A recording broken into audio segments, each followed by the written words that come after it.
This is Griffin from Ornj Beef Bois. Just wanted to introduce you to a new feature on the channel, that being a podcast me, Tommy, and Declan are doing. This is actually the first episode, and for the first episode, we have a special guest, Sam Becht.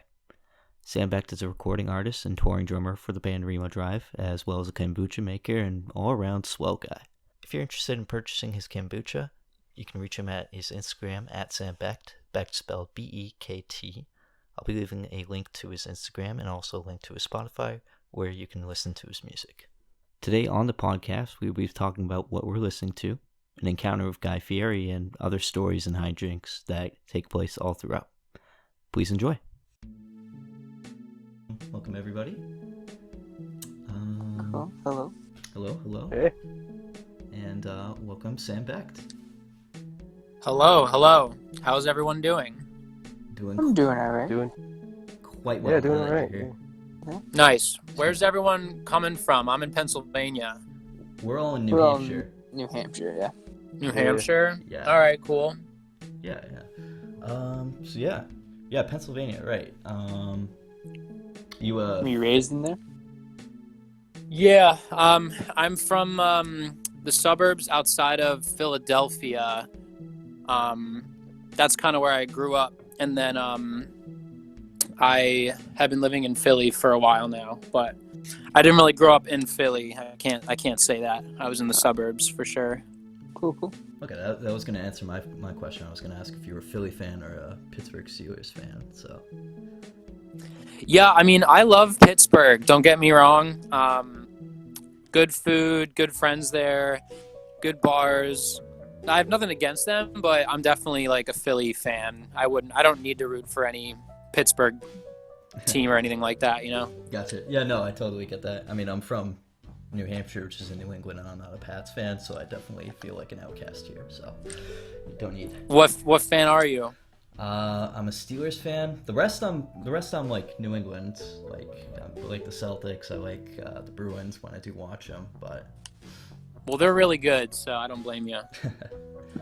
yeah. So So we're mostly going to be talking a lot about sorry, cat's got my tongue. A lot about music today. So what's everybody been listening to lately? I've been listening to Queens of the Stone Age mostly for the past couple of weeks. Okay. I'm What getting albums? more into their discography. What albums have you like specifically been into? When I first started, obviously, Songs for the Deaf. That was the huge one. Mhm. And then Lullabies to Paralyze, which was the one right after that. Nice. And right now, Arab Vulgaris has really got my attention. I just like it a lot. Yeah, I gotta say, I mean, Songs of the Deaf is definitely my favorite by Queens of the Stone Age, but Era Vulgaris probably has some of my favorite tracks, like 3s and 7s and 666, so Yeah. definitely been with you with listening to a lot of Queens. What about you, Tommy? So like I recently found this band called Single Mothers that I've been digging a whole lot. Their earlier stuff is like a lot kind of like chaotic.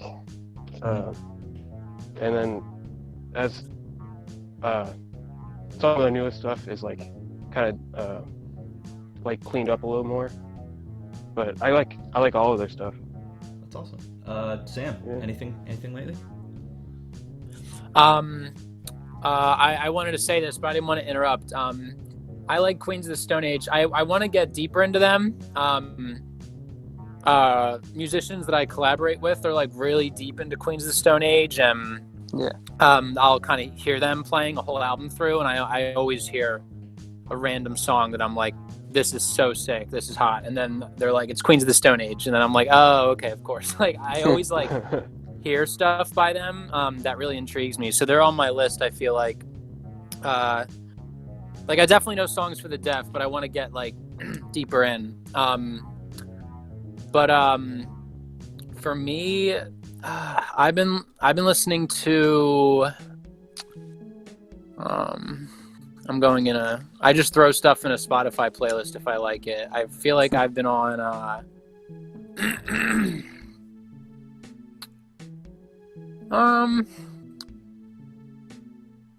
do you guys like Rick James? Yeah, I do actually. One of those. He does like Super Freak like that. Yeah, I listened to what was it? Give It to Me, Baby. I learned that on bass probably a few months back. Yeah. I've been listening to Rick James, believe it or not. That's been keeping me moving through this stagnant time. And then who else is here? Let me see.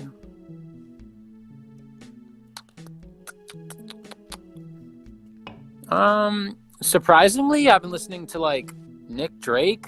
Okay. I'll put that on. Tight. Arthur Russell, Okay. if you know him. I found him because Kanye sampled him, and then I like went deeper in. But he's good. And then do you guys know a band? This band I actually really like. I keep going back to them, and I feel like no one knows them at all. But they're called Sid Arthur. I haven't heard of them. Somebody told me to listen to them recently, but I haven't gotten into it yet. They are very cool in my opinion. I feel like they're a little bit older. Not older in age, but like they were. I feel like they had like a radio hit. How long ago was this? Like back in 2012. So like 8 years ago, they like had a hit that I feel like I heard on like, radio or MTV or something. It could have been that long ago that there was a song I heard on MTV. But they're really good. I keep going. Their first album is really awesome. That's awesome. Cool. Yeah, I think lately I've been listening to a lot of Talking Heads again, and basically anything that's like I really associate with kind of childhood right now, or even like middle school years, because I went back and listened to a lot of the Front Bottoms, like older stuff. I listened to... Yesterday I went through the entirety of Nirvana's discography, and there was Nice. one more thing that I did. Let me check my Spotify. And a few weeks ago, I found this band, Origami Angel, that I just Oh, did you guys... loved. Tommy and Declan, did you guys listen to that Constant State of Ohio EP yet? I did not yet. Yeah, I didn't get to it yet. Did I tell you how I found that? No. No, I don't think you did. I found it through TikTok. One of the songs was just playing on a TikTok. I was like, that sounds pretty good, and I looked it up and I listened to the entire EP and I really loved it. It's by this guy named Lincoln. It's funny. Yeah, did I tell you that there was this one kid that used my song on TikTok like for 3 videos? No, I did not realize that. Which song? The only one that was released. Yeah. The Orange Street Monster song. Oh, the Orange Street Monster song. Yeah. Not his cover of Kid Rock. Yeah, not the Kid Rock cover. Oh, Sam, are you a fan of Kid Rock? He does About, right? Yeah, that's the one I love. Okay, is that the one you covered? I just acapella'd it as a Okay. joke. That still counts. That's the only song I vaguely know by Kid Rock. I don't know another Kid Rock song, and Yeah, to be same honest, with I me. forget what About even sounds like, so I don't know if I'm a fan or not. yeah, I Declan, probably am. Could you but- demonstrate yeah. what Bow sounds like? Just refresh. The whole intro for like about 2 minutes straight is just ba with a ba da bang diggy diggy diggy said a boogie said up jump a boogie over and over and over again. That's good. Can you put Okay. more emphasis on that though? I don't know if I can. Okay. It sounds infectious. It sounds like I would love that. So Yeah. I'm gonna say yeah. Oh, Good. one thing I was gonna say, because you said you were a lot of the people you collaborate with are big in the Queens of the Stone Age, is I saw that Eric and Steven actually did a cover of "I Sat by the Ocean" by Queens of the Stone Age on one of their live streams the other day. Were you there for that? Or- No way, they did. Yeah, they did. That's lit. I didn't see the whole thing, so I caught a section of it. I didn't know they did "Sat by the Ocean." Yeah, I love that song. Yeah. What is that on? Like Clockwork? Yeah. Yeah. Yeah. I forgot about that album. Yeah, I'm into that album too. That was that was, I think, like the one that the first Queens album that I listened to, to like check them out. So I totally forgot about that album. Yeah, those two. Love Queens of the Stone Age. They're always, selling me on them. They're awesome. Yeah, they don't seem like they would be huge Queens of the Stone Age fans. What was that supposed to mean? Yeah, what does You mean based on personality or on song? Yeah, both kind of. Interesting. Yeah, I just didn't expect it. Oh my goodness. Yeah, no, I know. Last time I went to a Remo show, I talked to Steven a little bit about Queens of the Stone Age because he said he wanted to, or he posted something on his story about wanting to learn the entirety of one album. I forgot what it was. Which actually leads me into my next thing, because last time I saw Remo Drive was, I think it was last summer, and obviously you were drumming for them, so while I was in the crowd, eventually at one point you snapped a stick in half, threw it into the crowd. I reached up and went to go grab it, and it rolled off the back of my middle finger and accidentally hit a girl in the head. So Darn. this is my confession. I've been holding So this in wait. for loud. So are you saying I threw a stick at the girl's head, or you deflected it into a girl's I head? deflected it into a girl's head. You were doing something nice and trying to give somebody something. Should I apologize on the record, or is that not necessary? No, I think I wanna apologize personally. Just That's in case, fine. because I don't think she realized it either. I don't even know where she is. But Right. I just don't wanted know, to but bring it up. that's pretty funny. I'm sorry so I'm guessing you didn't get it, right? I did not get it, but that's okay. Yeah. There will be others, I guess. I got plenty of experience from that show alone. That's good. So was it in New England? Where was that show? Was it It was at the Sinclair in Boston. Oh, okay. Yeah, that show was awesome. That was a great show. I will vouch for you there. I had a lot of fun that night. Yeah. I think I almost went to that, but I think I was busy that night or something came up. You're always busy. Yeah, I feel that. but I did get to see Remo Drive. I think, it was before you started drumming for him, and last spring. Yeah, I think it was a year ago. It had to be 2 No, years I think ago. it was 2 years ago. Yeah. Was it really 2 Yeah, years it was at the Art Space in Portsmouth. Yeah. Yeah, I remember that show too. That was like, was that more in the fall or in like? I think it was early spring. I think this was What am I on? I think this was a little bit before you started touring. Yeah. Word. I think it was right after the drummer left, and they're still looking for one before they found you. I see. Oh, okay. Then they must have done that twice, and then like more recently it was with me, and then another time it was with the old drummer. But if you don't mind, I actually remembered a really funny story from that Sinclair show. Yeah, of course. I'm like 98% sure this was at the Sinclair. If I'm getting this mixed up with a different venue, we can just assume that it was at the Sinclair for the story's sake. But do you remember for like the house music before we went on, or like the music that would play in between bands over the speakers? We were playing like new metal, like System of a Down, and that was that show, right? Do you remember that? Yeah, there was like, you were playing Korn at one point, I'm pretty sure. All right, yeah. We played like a bunch of new metal. Like we probably played Slipknot and Korn, and eventually we played like System of a Down in there. And I heard their song Toxicity. Yeah. So that song was playing before we went on. And we come out on stage, the house music cuts, and what's funny is they don't actually cut the music. Like they don't stop the playlist. I think they just turn the fader down. Mm-hmm. So that playlist is still running throughout the whole show, just that fader is like set to 0, so it's obviously not playing through the speakers while we're playing. Well, for some reason, It was in the middle of one of our songs, and you know how there's like a monitor back by me. There's a drum monitor that's supposed to be pumping like Eric's vocals, Steven's bass, guitars, even my own kick drum is like pumping through that speaker for me to hear. Right. And out of nowhere, during like while a song is being played on stage, Toxicity by System of a Down starts playing out of that speaker.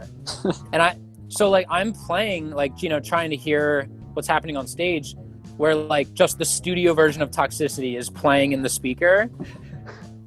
Like completely different tempo song. Like it was so messy. Like I don't think I don't think I left the beat in the song, but I was having a hard time. Like I kept hearing like Toxicity just playing, and it was only in my monitor too, because like So funny. I was trying to get someone else's attention. Like, is this playing on like the whole venue speakers right now? Like, should we stop? And I was like, no, I think it's only in my monitor. And then we like recorded every set on that tour. Like we from the board, we like recorded our set, so we would listen to it that night. And I was like, skip to this song, like go to like 2 minutes in, I swear you're gonna hear Toxicity playing in the background through my drum wedge. And it was there. Like under the song you can hear Toxicity playing. It's like so weird. That's insane. Yeah, like that's never happened to me before. I don't know why it happened. It was really, that didn't happen at any other like venue. It was pretty funny. That's gotta throw you through a huge loop, because even like just like a dog barking in the background when we're playing in Tommy's basement can just be a quick distraction. So like have an entire song playing through. Well, it's like the last thing you're expecting too. Like, and then it's just such a, I don't know. Like I was like in the moment in the song, and it like pulled me out of it. And I was like, wait a minute, like, am I even playing the right song? Why am I hearing Toxicity? Like, I just had like a bit of a like freak out for a second. I was like, oh my God. It was crazy. That's great. So actually I can kind of transition this into, since you brought up, or I guess I kind of brought up the tour, but one of the main staples that a lot of people were posting on their social media about you, and one of the reasons that there's kind of like a, I guess you say, core audience for your drumming in the band, is your constant consuming of a certain fruit. Would you, how did the bananas thing start, would you say? Good question. The banana thing, I really think it all stemmed from what Remo Drive was already, you know, requesting on their rider. Mm-hmm. You know, the list of the venue has to pick up and put in the band's like green room. Yeah. You know, people ask for a case of water, case of beer, you know, they would get veggie trays and hummus trays and stuff, and they would ask for like any fruit. I actually, I think bananas is probably on it. They also get like kombucha, so we get a bunch of good stuff. But I mean, I don't know. I really can't take credit. Like, I didn't pick banana. I really don't think I was like, you know what, I'm gonna make that a new thing. I'm gonna make that a meme of me eating a banana on stage. Yeah, it's a beautiful thing, because I really didn't like intend for it to be a funny thing. I just was like, oh, I think it was like we had to go on stage, and I was like, I'm starving. Like, I like didn't eat, so I just like brought a banana on stage, and then the only time I can eat a banana on, like, that wasn't in between songs. We don't really have that much time in between songs anyways. We try to keep the time in between songs as you know, low as possible. So the only time I could eat the banana was in the intro for I'm My Own Doctor. So I was like, I'm just going to do this. And then it just became a thing. I just had to do it every night. And then now we have people coming to Remo Drive shows and bringing me a banana. It's just really funny. It's bananas and kombucha mostly, right? I'm sorry? It's bananas and kombucha, or do you give people kombucha? That's both. So, people have brought me kombucha, like showed up to the show and made sure that I got the kombucha they were bringing in. I always have to meet people outside because, of course, security won't let them in with like a glass bottle, which I totally get. But I just think it's funny that if it's going to be a kombucha night, I know I'm going to meet. They're always like, can you just meet me out front? I'm like, yeah, and it's always a cool moment. So I love that. That like makes my day. But I don't give people kombucha. I make my own and then I sell it. And then I like ship it to people. I would bring it on tour. Honestly, I would think it'd be really fun to like bring it on tour and like, sell it to people in person. That'd be really cool and more personal for me. Even that, or just like, just literally out of my suitcase. But I have to fly to Minnesota like before a tour starts every time. It doesn't leave from Pennsylvania, so I don't want to pack a whole suitcase full of kombucha product and like inventory, and then like they're all glass, they might break. It's just like it's a headache. So I have to settle for shipping them out. Yeah. Absolutely. Yeah. All right. Yeah. No, I think that satisfies my question for the banana thing. I remember. So yeah. I mean, I really wish it had more of a. Like, I need to come up with a story, right? I need to come up with something no. to give it more of a saga. But truly, I just think like I can't take the credit. Like Remo was getting bananas in their green room. I didn't even request that. Like I think it was just there, and I was like, I'm gonna eat this on stage, and now it's a thing. And I'm glad it's a thing because honestly, that banana comes clutch when it's time to eat it. Like I'm like weak by the time that I have to play. I'm my own doctor. It's typically at the end of the set, so I'm like, actually I need this potassium right now, like so it's good. It's a good stick. I mean healthy sticks. One healthy fruity stick, right? Yeah, I'm about it. Yeah. So another thing, I think I mentioned it briefly in the DM when I was explaining like what this will be all about, but me, Tommy, and Declan, we were all in a band together a while back. It's probably like 3 years, I think. I think it was like 4 or 5. I mean, we started it like 6 years ago.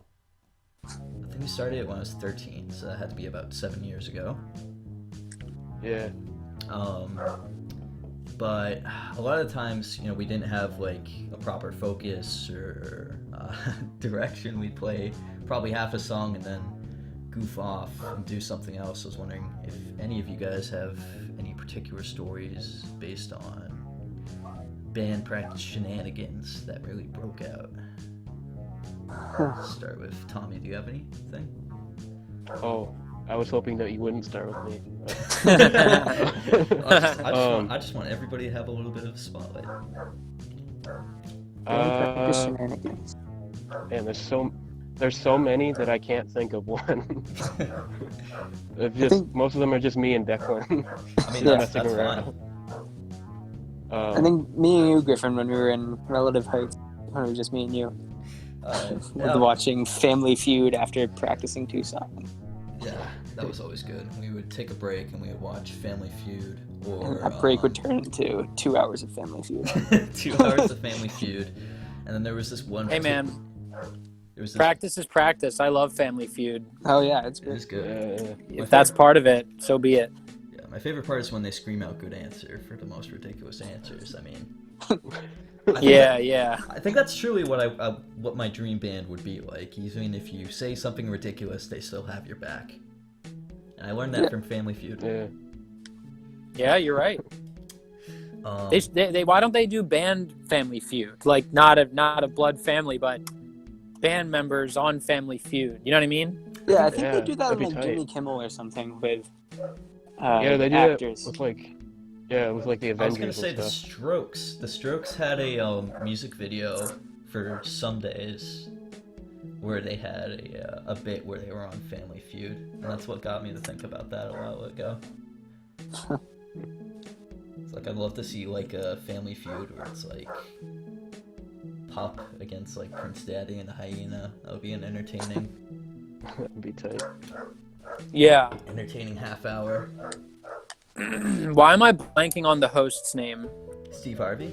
Steve Harvey. Steve Harvey. Yeah, man. Oh, dude, I really love Steve Harvey. Fashion. He's doesn't really, love Steve he's like Harvey? really funny. Like no joke, he's just so. Yeah, Dude, like just his facial expressions after like some answers, he's just so funny.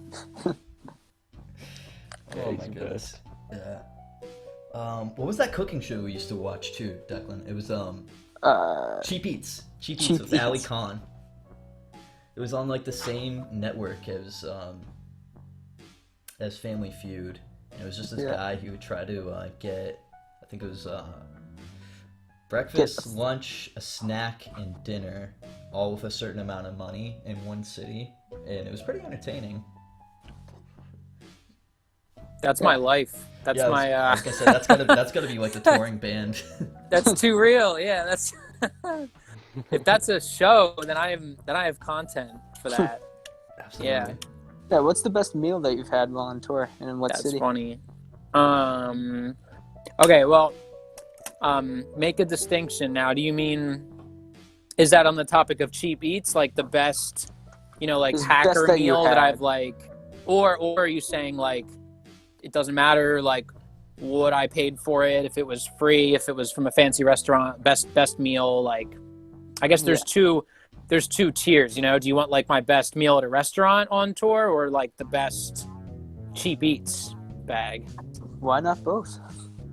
All right. Well, all right. So I'm gonna start with the cheap eats thing because All it's so real. But basically, like, on one tour, this was the one with the Sinclair show. It was part of that tour, but we were traveling in a vehicle that had a fridge in it, so we were able to, like, we would take like these tote bags at the end of the night, and normally the stuff left in the green room on the rider like goes back to the venue. We don't normally, you don't like even take it with you, you kind of like just leave it there. But since we had a fridge to keep stuff good for like longer than a day or two, we would come in with tote bags and like fill our bags up with whatever stuff. We're like, we could use this, like it's almond milk or fruit or veggies or literally anything that we like would be like, maybe I'd eat that in the next 3 days. We'd like grab it and then like stuff the fridge to keep us from just buying fast food and then or spending money at restaurants like throughout the tour. So I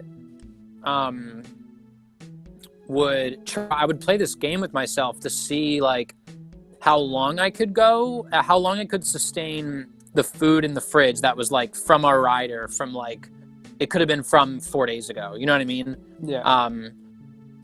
People be like, I'm going to buy dinner, and I'm like, I'm gonna just combine in the fridge until I'm full.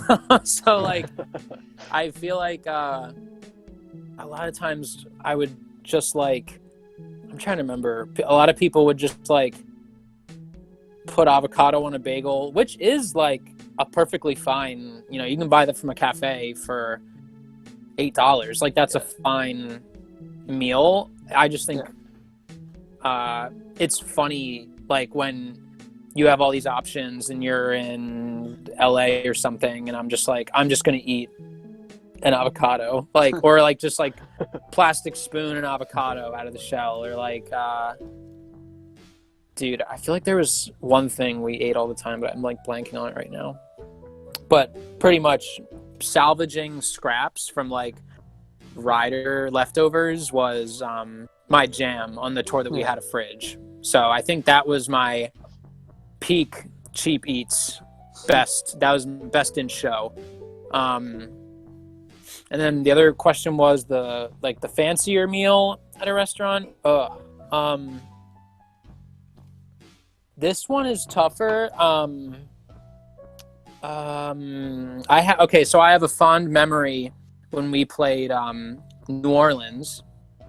After sound check, we were there all day, so typically you have to like get lunch and dinner in the city you're in, and we did sound check, and I was starving, and I wanted to walk into the French Quarter or whatever the downtown is there, and I heard about this sandwich that was on Food Network. Like I guess it's like the cheesesteak, how the cheesesteak is to Philadelphia. New Orleans had this sandwich as well. It's called the muffaletta or muffaletta. Have you ever heard of that? That sounds Can't say I familiar. have. Yeah, I little think bit. it sounds a little familiar. It's flames, and I'm pretty sure you can get it at like other sandwich shops. Like there's shops in Pennsylvania that like do their own version of it. But this one from New Orleans was supposed to be like the real deal.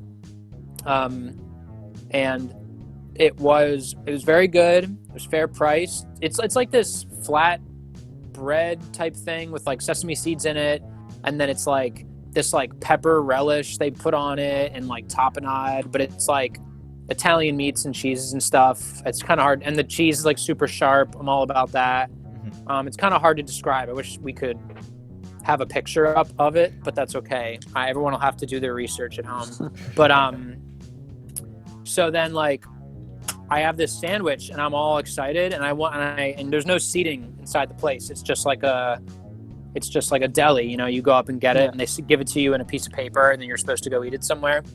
And I was walking around, and the Mississippi River runs right through New Orleans, and I like sat literally like on the Mississippi River and ate this sandwich.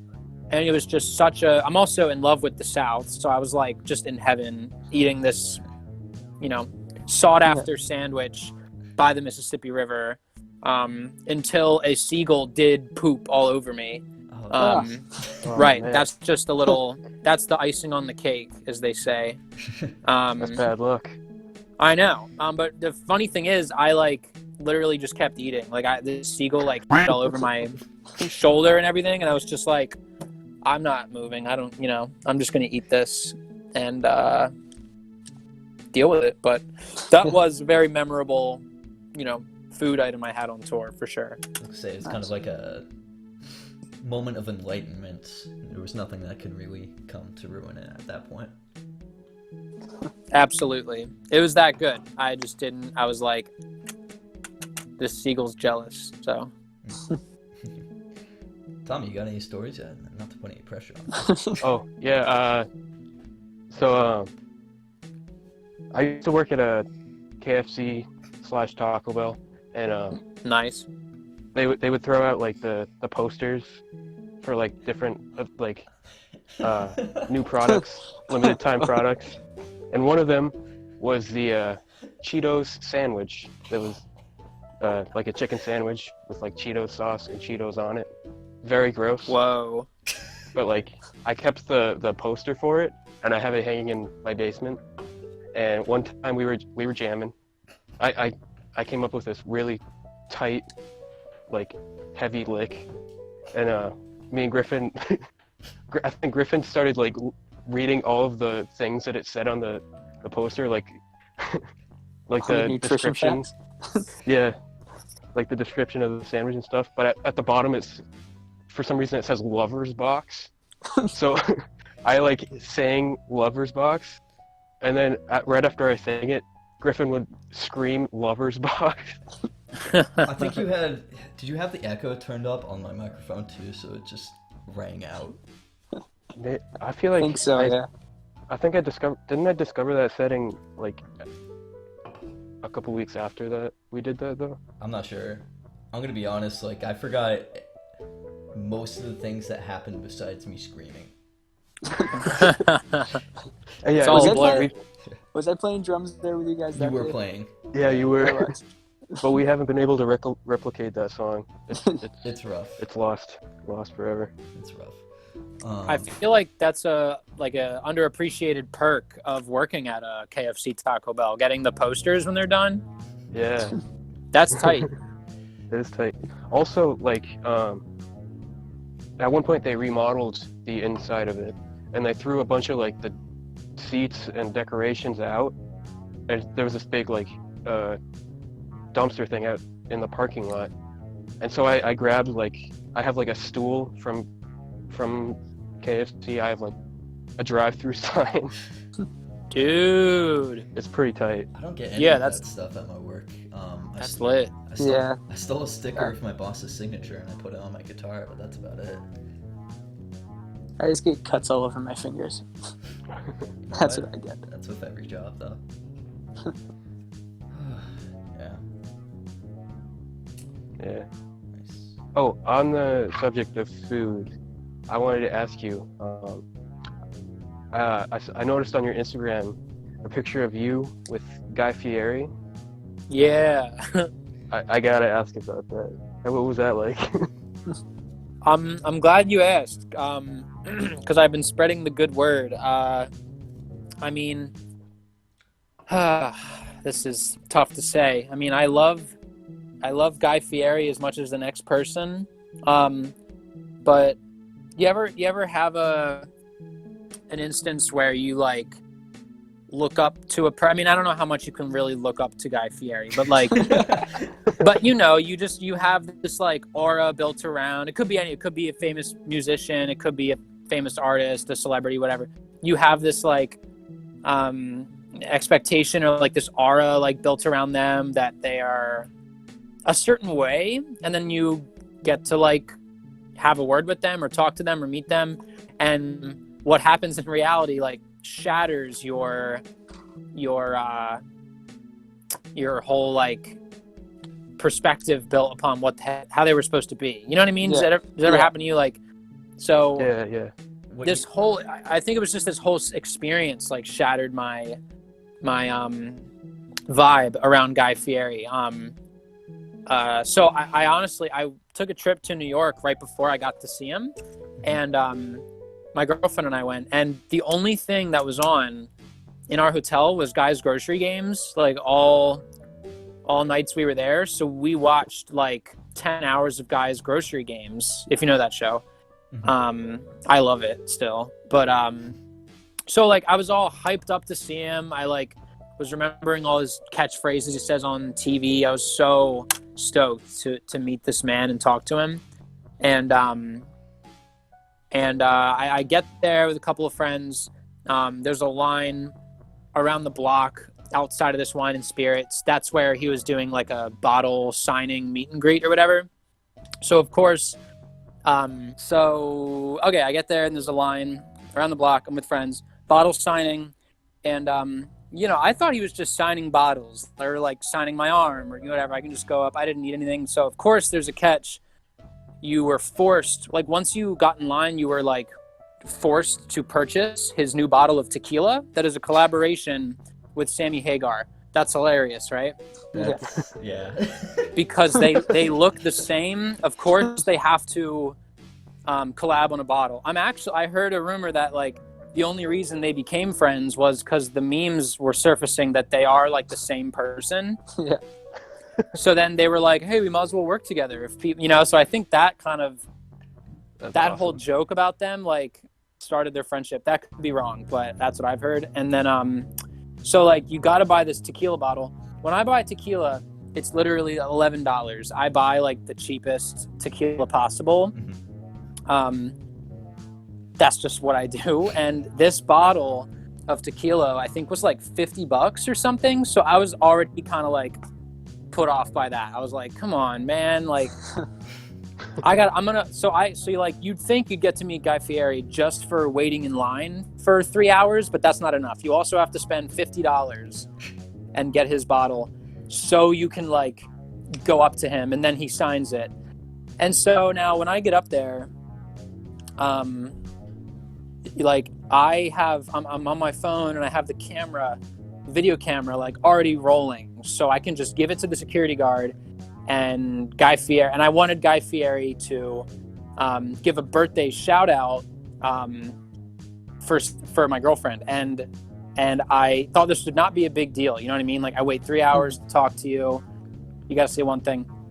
I walk up to him, and of course I'm wearing a freaking Slipknot shirt, and he like just starts talking to me, and he's like, dude, I love the Slipknot shirt. I'm like, oh yeah, man, thanks. Like, I knew you would call me out for that, which is kind of why I wore it, so it's okay. But we talked about that, and then I think he thought that was my thing, like, because clearly he can only talk to everyone for like 10 seconds, right? So, Right. So he like pinned that on me, and I was like, yeah, I like Slipknot. Do you? He was like, yeah, I'm friends with them. I like saw them on their tour. They're great, blah blah. And like he talked on and on about Slipknot, and then I was like, okay, dude, can you like just like look at the camera and say happy birthday?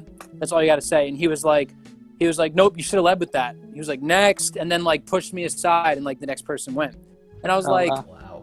Yeah. So I mean, I know he didn't mean it, but I was kind of like, dude, like I wanted one thing from you, and you kind of talked the whole time. I mean, it's Guy Fieri, but like, Yeah. so that kind of, the whole like, you're out of time. I'm like, dude, this will take you 2 seconds if you just did it. Like, the amount of time he said, nope, you should have led with that. Next, he could have just said it right there, right? You know, you could have. That's how long it takes to say happy birthday. So that kind of shattered my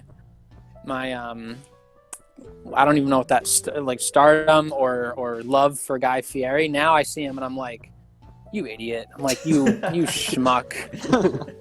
you fool. So that was that. I mean, I did get the picture out of it. I did still shake his hand. I was like face to face with him. That was very cool. And I sold the bottle of tequila on eBay for $150, so it wasn't a loss. That's pretty good. Yeah. Nice. So You could have bought 3 more bottles of tequila. I did not care about his bottle. What'd you say? Oh, you could have bought 3 more bottles of tequila with that. Just kept it going. To my price, I could buy 15 more bottles of tequila. True. With $150, yeah. So I wasn't upset about the money anymore. I was just like, you just had to say happy birthday. Like you just had to shoo me away. I didn't get it. I was like, what he really wanted to talk about was psychosocial, though. So like, yeah, which is cool too. It's just like I didn't come up and be like, what do you think of my Slipknot shirt, guy? Like he just pointed it out and then like talked forever about it. And then I was like, okay, cool, but can you just do this? And he was like, we're out of time, kid. And I'm like, you talked the whole way. Like, I can just imagine that conversation going down, though. It's like, what do you think about my Slipknot shirt? Man, that's money. Like, that would be pretty much the entirety. Yeah. Yeah, that sucks.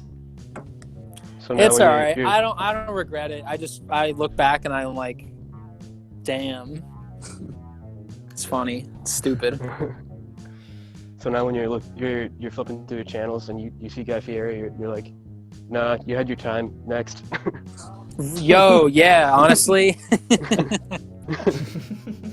Yeah, pretty much.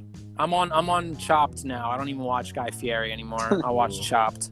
Chopped is good. Chopped is yeah. good. I just watched I was watching a Vine of some guy who won some chef competition. It was some other cooking show. He goes, is like, I just want Chopped, and it zooms and it's still like this totally other different cooking show.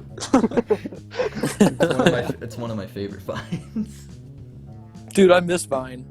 Vine is great. I mean, TikTok is like kind of resurge like the appreciation for like quick and nonsensical humor, and it's also done this like weird thing where it's like I said earlier, like I found an EP through somebody's TikTok with this one song. It's doing this thing where like if you really want to promote your music, the best thing is to try to get like a TikTok creator to like use your song, because so many people will just go and give you listens just from that. Yeah, I made a TikTok. It makes sense. With just grabbing milk out of my fridge, and it got over 1,000 views. So it's it's kind of funny. It's like, yeah, that's great. No, it's like because I think there are a few like bands and songs I think about where I'm like I couldn't like really imagine a lot of people going and listening to the song at first, it sounds a little weird when I'm talking about it, but like since the song just really started taking off in a lot of these people's videos, it just resulted in more traction. I think it's just kind of creating this new kind of like way to market your music. I mean, I don't know. Yeah. I mean, I think the big difference with TikTok is like everyone's used to scrolling to Twitter or Facebook or even Instagram, and it's a post from the band being like, or it's like, you know, the post you can tell somebody paid money for because it pops up in your feed, and then you're like, I don't follow this thing, and then you're already turned off, like because then it feels like someone's knocking on your door at home trying to sell you something. Like that is long gone. So I think the whole paying the sponsored post, not intentional, but it seems like that same thing of like a guy just knocking on your door being like, do you want to buy this knife set? And you're like, no. And then you shut the door, you know? But I think TikTok then changed it. And now people are kind of tricked into thinking they're finding a song or an artist organically because they're on TikTok because they want to be. They have the app and they're following the people they like. And it's someone who's posting a video with audio to it, and I think the viewer thinks they're like going an extra mile by being like, oh, let's look that song up. I bet it's cool. I liked the 10 seconds of it in this video.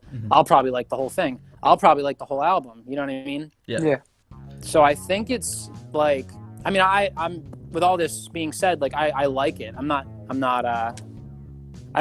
think the whole music and TikTok, you know, harmony is good. I kind of like that it's just like little dance videos or whatever. What was it, getting milk out of the fridge? Like, but really, like I like that. And going back to our original point, it's so much like Vine, and Vine was awesome. So I'm glad we can like get back to that. You know, I tried to put a Metallica song to me jumping out of an airplane, and it got taken down. So I think it would follow. What Metallica song was it? Just the same. It was the song. Yeah. It was the song called Fuel. Oh, okay.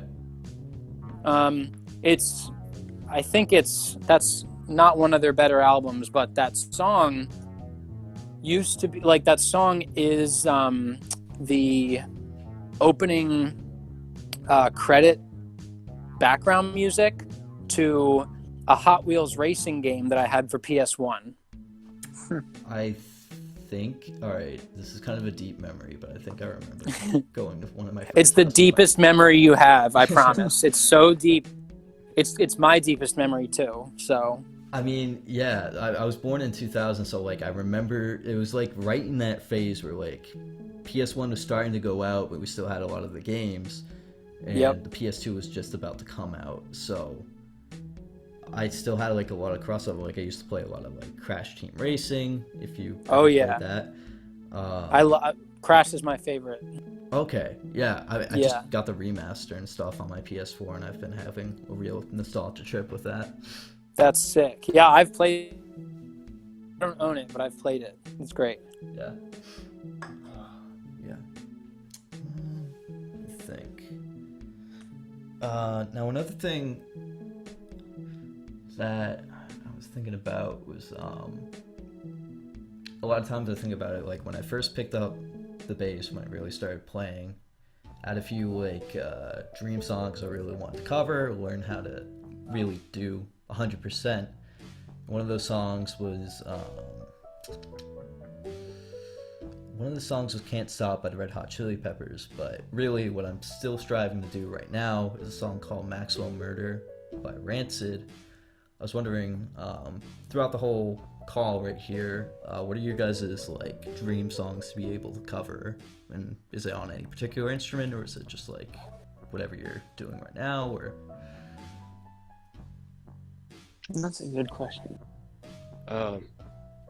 Griffin, you know one of mine. It's Snow, right? For the longest time I've been trying to play Snow by Red Hot Chili Peppers on guitar. Yeah, me too. Dang near impossible to do that. But A recent one that I've been trying to do is Master Exploder by Tenacious D, Love because that. that song sounds so freaking sick. Love that. Declan?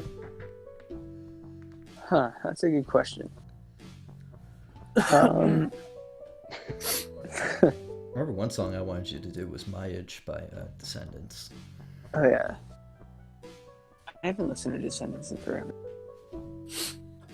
But anyways, I really don't know what my dream song would be.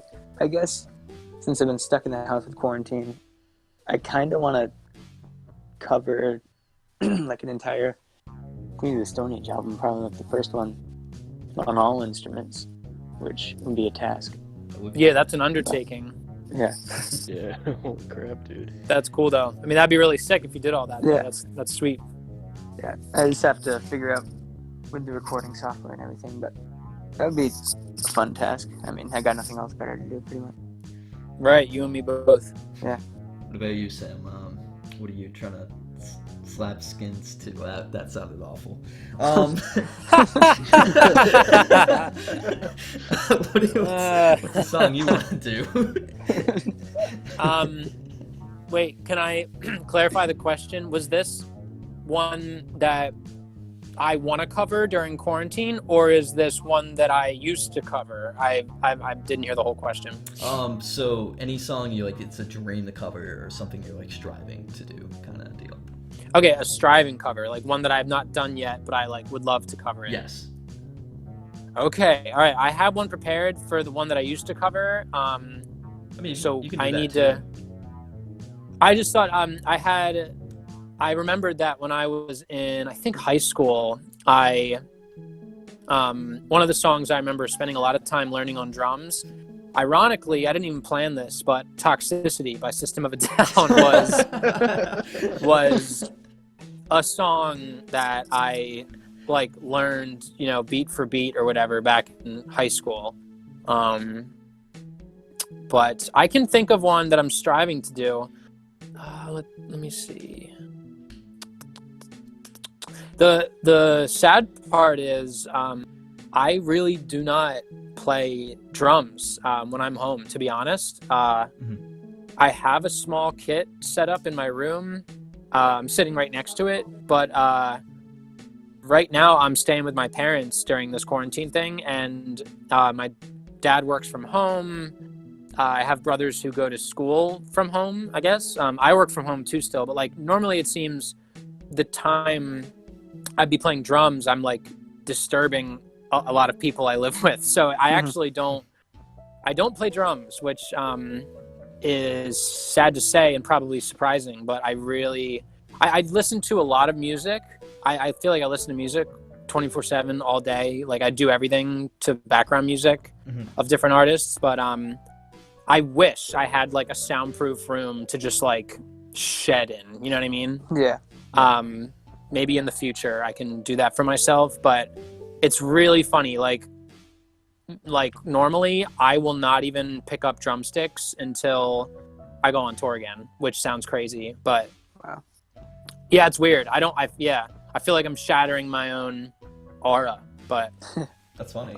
So like whenever you, No, I'm in the you same must boat have as like you. a I period where you haven't like drummed. warm up before like going on a tour though, right? wait, I'm sorry. Go ahead. Say again. I'm saying like you say you don't really touch sticks till you go on tour again. You must have like a period where you like when you fly out to Minnesota, you must have like a period of warming up with the guys over there, right? Yeah. We'll do like 3 days of just playing, like 3 days of running the set we want to do multiple times before we take it on the road. Yeah. So I do get to practice. I don't want to paint the picture that I like don't practice. I just like show up and do it. He's the Allen Iverson of drummers. I just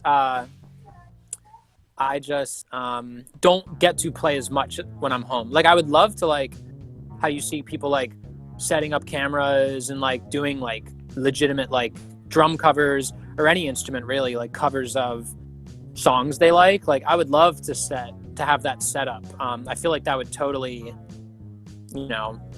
occupy me during this time, especially. But Yeah. I just don't think I have the space for it right now, which is a shame.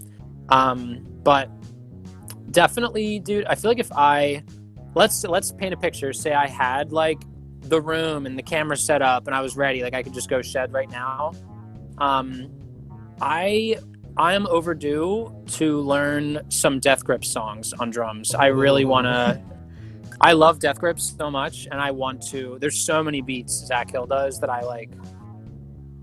Will like try playing during like a sound check, and then it's over, and I'm like, oh, I want to keep playing Death Grips beats. So, I was not expecting that, but I'm glad you brought it up because before this happened, I think in January, I bought a shirt. Have you seen that picture of MC Ren where he's holding something and there's a giant moth in the background? maybe. I'm gonna try to find it real quick and maybe send it in the channel. Anyways, I bought a shirt with that on it. It's not Nice. It's not licensed. I wish it went directly. Did I say MC Ren? Oh, I'm so dumb. MC Ride. My bad. I knew what you mean. It's fine. MC Ren is from NWA. Okay, I don't know if you can see that in the chat right now. I just sent it. Let me in. take a look. Yes. Dude. Can you hear me? Yeah, I can hear you. Okay. Oh my god, I just figured out how to put it on speaker. Oh my god. There we go. It's a I'm a- bigger version. Dumbass. All right, here. I think I can see it now. This whole time, your voices were so quiet, and I had this thing like up to my ear like a phone call, and I just pressed a speaker button by accident, and now all of you are so much louder. This is hilarious. I felt bad because I was playing with the mic settings before because I just wanted to make sure like we were all balanced on the actual recording. So Yeah. I was like, oh no, maybe I made it too quiet for him, but it sounds good on my end. Maybe I'm the No. No, it's good now. I just think it's funny. Like, I've used Discord, but I've like never done it to kind of speak on a podcast. But I just pressed a button by accident trying to get back to the chat, and then all of your voices like rang out of my phone. I was like, oh, dude, of course there's a speaker button. Like, I was like, man, Discord is weird. All right, I'll just adapt. And then I'm like, oh, there's a speaker button. Okay. That's so funny. All right. Well, now I can really hear you. Cool. Sounds great. Awesome. Yeah, I bought a shirt with MC Ride and a giant moth on it, and I wore it to a party once, and it was one time in 20 years. I felt really cool. So, the background is Did you get any good reactions? I got, out of people? what was your favorite Death Grips song? And I said Tachyon. Nice. Good pick. It is a good pick. Good pick. It's a classic. Classic. Tachyon. Guillotine is kind of like the one most people know, even if they don't know Death Grips. If you just kind of like, if you just kind of say, you know that song where it's like that, just like a constant bass noise, and the guy's just going Guillotine, and they're like, oh yeah, I know that one. Yeah. Or you show the image of MC Ride kind of like screaming and In it's the all car. Yeah, it's a static in the background. Yeah. Classic. Yep. Yeah. I was not expecting Death Grips to come up, but I'm very happy it did. Yeah, I really like them. I almost feel like they're starting to become a cliche, which Yeah. is like only because I think I was with them from like no one knowing them to like them being really cool if you knew them. Now they're getting to a point where it's like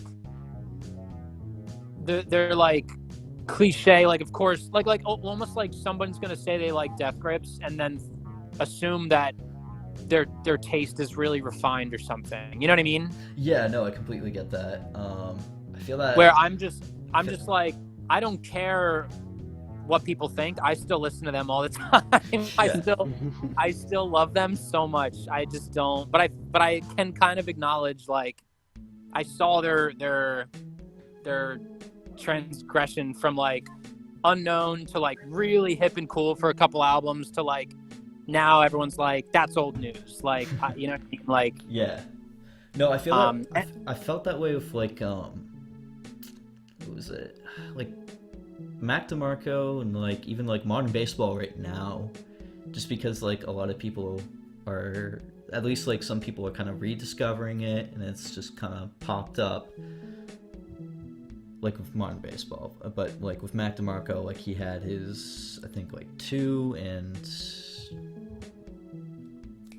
Salad Days had just come out. I think Salad Days just came out right when I discovered him, so he wasn't like, Yeah, and that's when you showed him to me too. yeah, he wasn't like household necessarily, but still. no, yeah. I mean, I know what you're saying. Like, are you trying to say like Salad Days was his like coolest? Like everyone was figuring out at this point who Mac DeMarco is. Is that what you mean?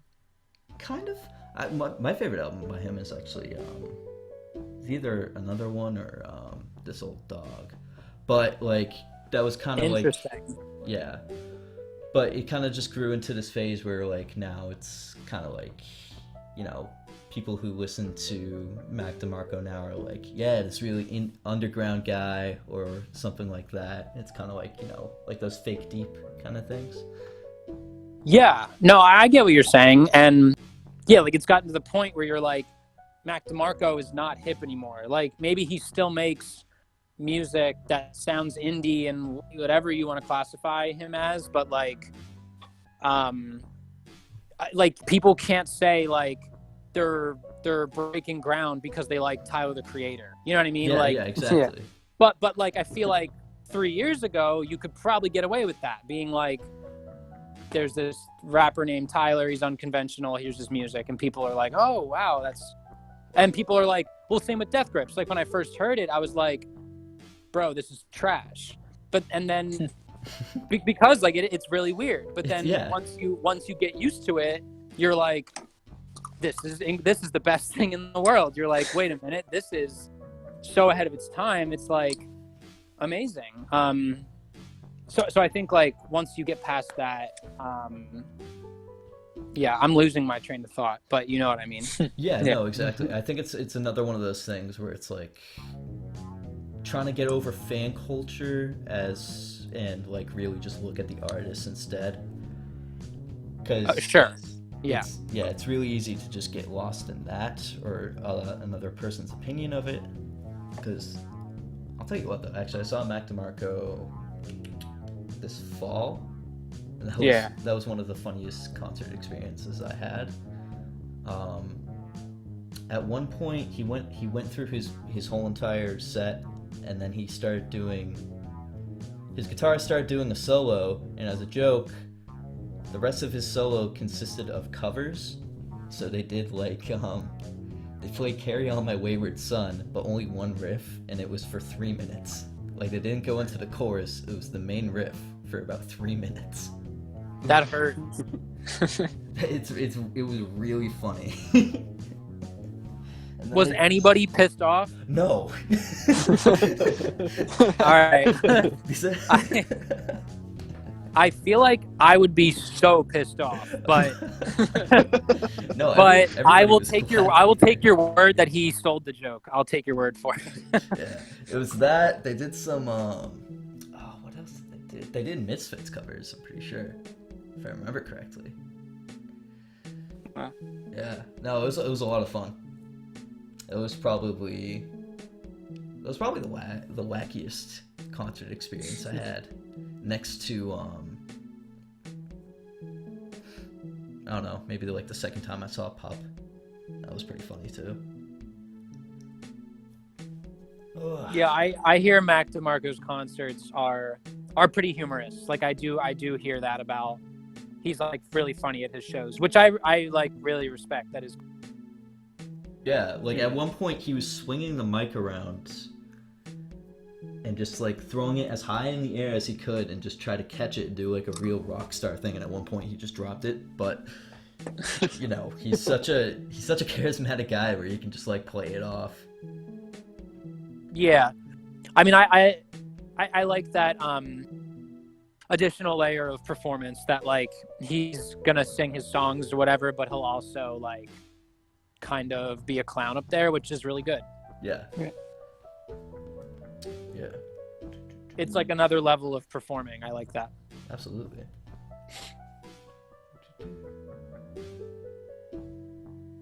But yeah, can't think of anything else.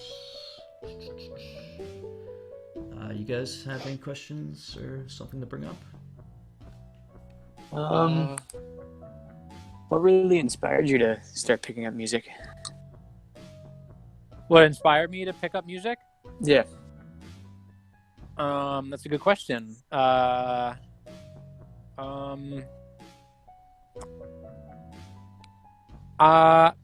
feel like I have to. I think I have to trace it back to when I was really little, like maybe 5 or 6 years old. My grandfather like just had a drum set in his basement, and whenever I went over to my grandparents' house, like they would watch me if my parents went away or something, or we'd go over to have dinner or something. Me as a 5-year-old would like go down with my grandfather, and my grandfather played, I don't really know to what extent, I guess enough that he had a drum set still set up in his basement. But what's funny is I've never seen him play. You know what I mean? Like I really I don't know if he was good or bad, or like how much he got into it in his life. I've never seen footage of him playing. I was curious, like, if he was good or not, you know. But it'd be funny if he sucked. It'd be really funny if he was just trash. But he like was a gearhead, so he just collected drums. But he was like so bad. So I really don't know. But when I was like, that was my like earliest memory is like playing on it when I was like 5. But you know, when you play on any instrument when you're 5, you just like bang around on it. You just it's mindless. But like I don't know. I just think from a young age it was like there in front of me, and sometimes this is a weird way to look at it, but sometimes don't you think you kind of gravitate towards something because you're like, I don't like anything else. Like I didn't come from a family that was necessarily like pushing art in any form. I mean, they always supported me. Like it wasn't like they were telling me not to do art or music or anything, but I'm not from any, you know, relative or ancestor that was artistically inclined. Like I don't think I really have any of that. I would just my parents would, you know, put me in sports or put me in these things, or in school subjects like math, history. None of it I really liked. I mean, I would do it because it was school, but I like could not find what I did like. Like that sounds so depressing, but I kind of like, but I just kind of never felt natural at anything except for music. And I was like, oh no, like, but so that was just kind of that was like the only thing I felt like I was meant to do. That I don't know if that sounds corny, but like that was just like the only position that I felt like fully in, and I was like passionate about it. And I guess you know you're passionate about something when like you spend a lot of time doing it, you know, for free or for no reward. You know what I mean? Like when that makes sense. You cancel plans on the weekends because you're like, I gotta go play a show in a basement to 10 people, and they're like, really? And I'm like, yeah, that's what I want. That's what I want to do. I don't know why, but that's what I want to do right now. So I guess I don't know if that's even an inspiration answer. Yeah, no, that was good. Yeah, no, that totally makes sense. I mean, yeah, for me it was just something to do with friends, pretty much. I was gonna say you guys are kind of the reason like I started writing stuff. Yeah. You guys are the reason I started playing drums, because I was the worst guitarist when we started playing, so I had to play drums. I feel Dude, bad. that's a great reason to start, man. Yeah, and now I prefer drums over everything else. I feel bad about that, but like, you really wanted to play guitar. We were also I was like, also mean 10 teenagers. years old, and Yeah. you guys are 13. So Yeah, but like, I mean, like there was that day, like you learned a Rancid song. You learned something by System of a Down in a couple of days. You played it, and you still wanted to play guitar. I'm like, you have a lot of talent on drums. You should really just go for it. yeah. Yeah, and then- whenever we want to like cover something, you're like, hold on, let me listen to it for 2 seconds. All right, I got it. That's awesome. Meanwhile, I need like 5 days to figure out a simple bass riff. It's like, it's great.